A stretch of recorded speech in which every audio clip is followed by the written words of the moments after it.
Pay attention, and you can learn a lot. Oh.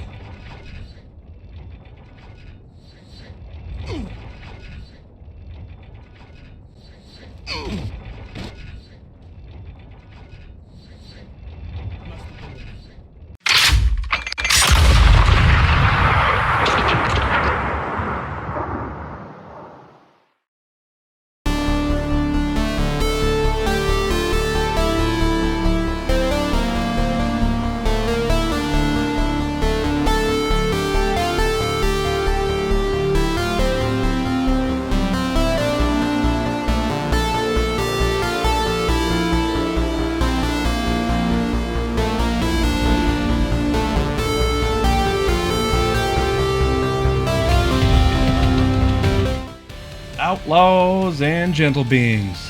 2021 was quite the year, wasn't it?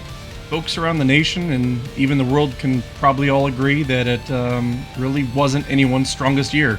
Full of doom scrolling, rampant pessimism. 2021 dragged on nearly worse than did the year prior.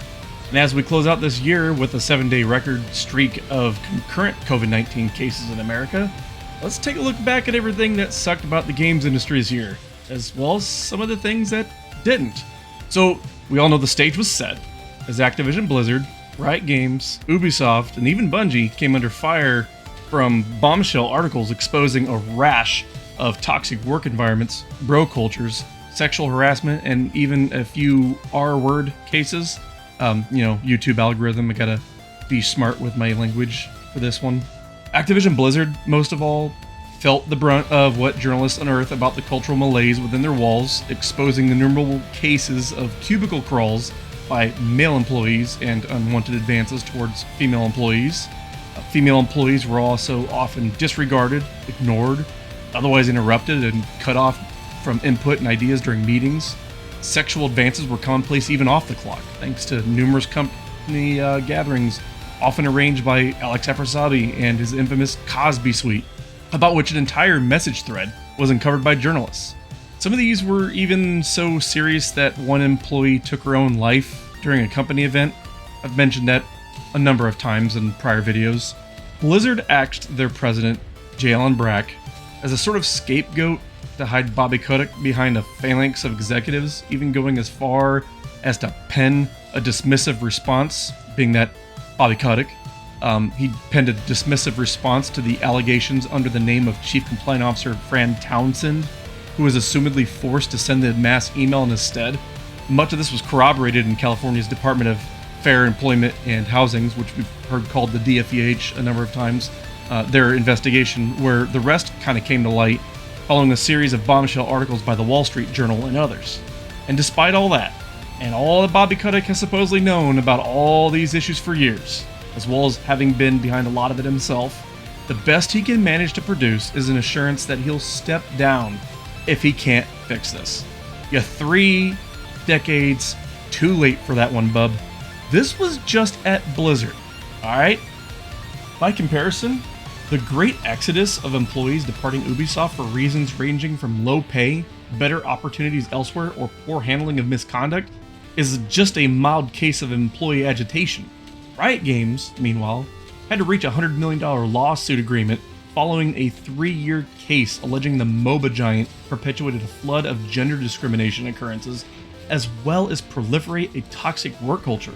In 2019, they even tried to have the lawsuit dismissed to private arbitration since they claimed the women involved in the case waived their right to sue when they got hired. Of course, like any sensible workforce that's had enough executive bullshit, the employees threatened to stage a mass walkout. Needless to say, Riot eventually caved.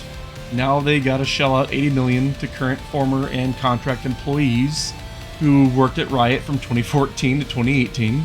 Guess it's no surprise that the apple doesn't far fall from the tree, given the sort of culture even League of Legends players seem to perpetuate themselves. Unfortunately, even after the conclusion of the lawsuit, the best Riot could manage to do is state that they'll take actions to drive ongoing transparency and accountability, as well as have its internal reporting and pay equity processes monitored by a third party. Look, actions still speak louder than words, and while no news is good news sometimes, It's going to take a bit of transparent goodwill and press to drag Riot out from beneath the shadow they've grown over themselves. Meanwhile, yep, people are still leaving Ubisoft. You'd think after this and the absolutely unhinged level of mockery over NFTs that Ubisoft execs would get their shit in gear, and nope. Yeah, people are still leaving. Our attrition today is a few percentage points above where it typically is, but it is still within industry norms. Yeah, okay, sure, gotcha. Okay, then of course, we have to talk ill of Bungie, even if briefly so. I will once again link the article to IGN's own bombshell on the looter shooter giant previously known for Halo and Marathon. Suffice it to say, Bungie being by far, despite them being by far, the most progressive studio presently under the spyglass, they have also known and experienced their own share of toxic work culture, unfair pay practices, gender inequality, forced overtime, crunch, and more. While some of it hasn't come anywhere close to that of Riot or Activision-Blizzard, do recall that Bungie was once a part of the Activision-Blizzard family, and it would surprise no one to learn that some of those elements and habits may have rubbed off on a few former and current Bungie staffers. To explain why overt sexism, bro culture, crunch, and protection of abusers grew most prolifically between the launch of Destiny 2 and its most widely panned and first expansion, Curse of Osiris. Since that time, however, if you've followed Bungie, you're probably aware of the seemingly ceaseless initiatives and programs they've undertaken to expand inclusiveness and equality among the ranks both within Bungie's doors and beyond.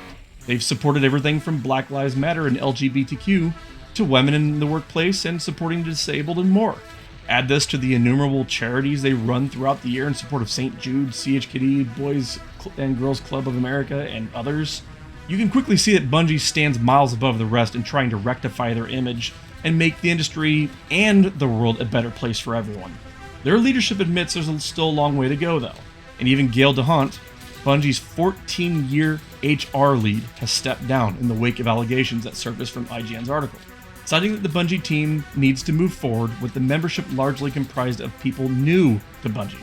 She faced a range of her own challenges, including having an abuser of her own that she had to report and eventually witness be fired. Someone she thought was her friend. This is a bold but positive first step towards actual progressive change at the company, showing that after 30 years, they're about as far on the other end of the spectrum from Activision-Blizzard as they can possibly get compared to the rest of the companies currently coming under fire. So if you've got work to do, you might want to line up behind Bungie and head in the direction they're going, or be doomed to be crushed under the weight of your own hubris. Of course, not everything is a rash of doom scrolling. If there's one thing we can thank COVID for, it's a reminder that the world is ever changing. Technology is rapidly evolving, and we are growing more resilient in our adaptation to these changes. When you hear about events regarding the anxiety of doing things the way we used to do them, consider that there's so much more going on behind the scenes than simply somebody who just doesn't want to. Many of us now considered the consequences of going out and socializing with strangers, going to gatherings, swinging by the grocery store during peak hours, or other things that force us into interactions with complete strangers who may or may not be vaccinated, or may or may not be wearing a mask. You see where this is going? We're now living in a world where some treat visits with friends and loved ones similarly to a newly established couple treating intercourse for their first time or after a long period between sessions. Now, before you say I'm reaching, ask yourself what those two might have in common. Are you vaccinated? Are you STD free? There's a twofold barrier of medical clearance and trust that must be overcome in either situation, especially when you have you and yours to consider when you return home for the evening. For as selfish as we like to accuse others of being, we've actually entered a new era of self-preservation and protectiveness over one's family and household. And that's not a bad thing. Given the number of lives claimed by COVID-19 and that the current demographic generations are now reproducing that is, at an all-time low, the preservation of life is more critical now than ever. And guess what? That's all right. You know what else is okay? Zooming with your friends. Game online with your friends. Go celibate if you're not in a committed relationship with someone you trust implicitly. It's okay to stay inside and let this pandemic wash over. But remember, most of all, mask up, get the shot, take care of yourself, survive 2022. Technology has allowed different kinds of technological communication to merge into one seamless experience. from Zoom calls to workouts to conference calls while working from home. The internet has become essential for folks during the pandemic. Screen time has reached an all-time high, and given the many forms of engagement through which we can now socialize, it should be no surprise that much of the metaverse seeks to include gaming into the mix. Once again, we can glance through the prism of MMO gaming, and rather it be dominated by a single title, society and the world may best benefit from such a variety that anyone can find their niche, and friends to go along with it. With World of Warcraft slipping in popularity and the rise of so many others looking to fill the broadening gulf left by the millions who've departed Azeroth, one's got to consider a home for the millions more around the world joining the metaverse that is the realm of MMO gaming that is claimed as its own for decades. This is what I plan to approach when it comes to MMOs next year, and games that boast live service elements with an open mind, until executive actions give me reasons to feel otherwise, of course. I hope everyone will take the opportunity to do the same in 2022. Seriously, just approach online gaming with an open mind. After all, you can't get COVID while grouping up for a raid. For my part, I remain pretty loyal and hooked on all things Star Wars, and I'm looking forward to the flow of Star Wars gaming content coming in 2022. I plan to put a renewed focus on Star Wars Galaxy's Legends, including lending some support once again to its development staff and releasing my overhaul mod in a state that allows it to be malleable by both Legends developers and staff and players. This will support more long-term stability and updates on the project. Star Wars The Old Republic, Legacy of the Sith, releases on February 15th, 2022, and that will likely mark my official shift to primarily Star Wars-focused streaming, with alternating titles like Destiny, Star Trek Online, Guild Wars 2, and Final Fantasy XIV falling on Tuesdays and Thursdays. But Star Wars gaming in all forms will share Thursdays with those games, and be the exclusively streamed game on Sundays. But of course, we can't forget that The Witch Queen's coming out for Destiny 2 on February 22nd, 2022, and Guild Wars 2 End of Dragons also releases in February. So yeah, it's going to be a packed year for gaming. And that's just the MMOs. Horizon, Forbidden West, Elden Ring, God of War Ragnarok, and so many others are also coming out. If ever there was a year for me to make streaming kind of a focus and take my streaming and brand seriously, I gotta say 2022 is probably going to be it. Availability permitting, I'm going to try to also stream Elder Scrolls Online for World Boss Wednesdays with my wife and our Maple Leaf friends in Canada. And weekly videos on gaming news will continue to release as scheduled. And of course, if there's any specific content desired by y'all on this YouTube channel, please don't hesitate to let me know in the comments section below, or join up on Patreon if you want to join the Discord. We can talk about it there. Thank you all, seriously. Thank you from the bottom of my heart for your patience and understanding through what was a terribly challenging 2021 for me and so many others. Consider this my pledge to do better in 2022 and bring more thorough and complete content for you all to enjoy. As always, crack the like button, and don't forget to subscribe and ring that bell if you want to ride with the Outlaws. Have a safe and happy new year, and I'll catch y'all on the other side.